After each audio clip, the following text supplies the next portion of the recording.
सोचिए, अगर कोई आपको सालों तक ये भरोसा दिलाए कि आपका पैसा कभी डूबेगा नहीं, हर महीने मुनाफा तय है और मार्केट क्रैश का उस पर कोई असर नहीं पड़ता, तो क्या आप सवाल करेंगे या ये जानने की कोशिश करेंगे कि वो इंसान आखिर करता क्या है जिससे ये सब मुमकिन हो पाता है? और ठीक यही से बर्नी मैडॉफ की कहानी शुरू होती है।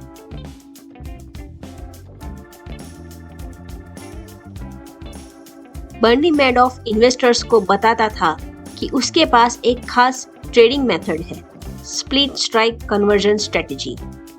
उसके मुताबिक पहले मजबूत स्टॉक्स खरीदे जाते हैं, फिर ऑप्शंस के जरिए रिस्क को हेज किया जाता है ताकि मार्केट ऊपर जाए या नीचे, नुकसान सीमित रहे।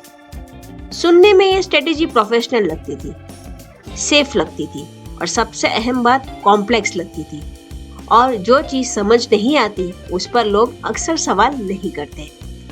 सवाल यह नहीं था कि स्कैम कैसे हुआ, असली सवाल यह नहीं था कि बर्नी मैडॉफ ने धोखा कैसे दिया, असली सवाल यह था इतने सालों तक किसी को शक क्यों नहीं हुआ। ही होता है अथॉरिटी का जादू। बर्नी मैडॉफ नैस्डैक का चेयरमैन रह चुका था।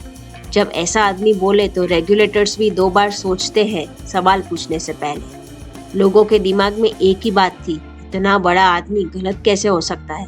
यही था अथॉरिटी बायस। उसके इन्वेस्टर्स थे बिलियनियर्स, बड़े बिजनेस हाउसेस, यूनिवर्सिटीज और चैरिटेबल फाउंडेशंस।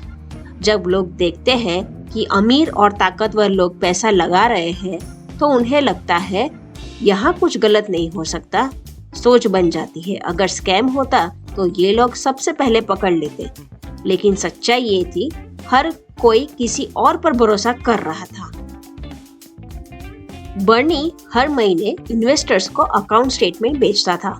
नंबर साफ, ग्राफ स्मूथ, रिटर्न्स कंसिस्टेंट, कागजों पर सब कुछ परफेक्ट दिखता था और रेगुलेटर्स भी ज्यादातर इन्हीं कागजों पर भरोसा करते हैं। असल ट्रेडिंग कभी वेरीफाई ही नहीं की गई। बर्नी ने कभी इंडिपेंडेंट ऑडिट को खुलकर अलाउ नहीं किया। क्लाइंट से कहता था, अगर भरोसा नहीं है तो पैसा निकाल लो।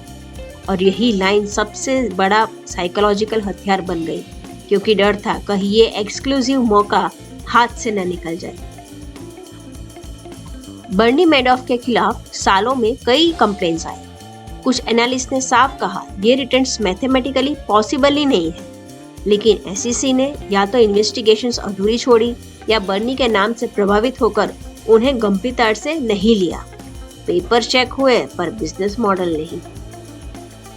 इन्वेस्टर्स सोच रहे थे गवर्नमेंट देख ही रही होगी, गवर्नमेंट सोच रही थी इतने बड़े इन्वेस्टर्स हैं, ये खुद चेक कर रहे होंगे। और इसी सोच में 30 साल निकल गए। जब तक नया पैसा आ रहा था सब शांत था। लेकिन 2008 में जब मार्केट क्रैश हुआ और लोगों ने एक साथ पैसा वापस मांगा, तभी सामने आई सच्चाई, क्योंकि उस दिन देने के लिए कुछ था ही नहीं। और यही से एक सवाल उठता है, अगर कोई असली निवेश था ही नहीं तो इतने सालों तक रिटर्न्स कहां से आ रहे थे? जब सिस्टम सो जाता है, स्कैम जाग जाता है। ये था पॉन्जी स्कैम। आइए अब हम जानते हैं पॉन्जी स्कैम के बारे में। पॉन्जी स्कीम में कोई असली बिजनेस नहीं होता, कोई रियल ट्रेडिंग नहीं होती, बस एक सिंपल सिस्टम। नया पैसा आता है, पुराने इन्वेस्टर को रिटर्न दिया जाता है, पुराना इन्वेस्टर खुश होता है, वो नए लोगों को लाता है और स्कैम चलता रहता है। जब तक नया पैसा आता रहता है सब कुछ सही लगता है, लेकिन हर पॉन्जी स्कीम की एक लिमिट होती है। जैसे ही पैसा आना बंद, पूरा सिस्टम अपने आप गिर जाता है। और 2008 में मार्केट गिरी और पहली बार सबने एक साथ अपना पैसा मांगा और तभी पता चला पैसा था ही नहीं। अगले एपिसोड में देखिए 2008 की क्रैश, बर्नी की गिरफ्तारी और इस स्कैम का अंजाम।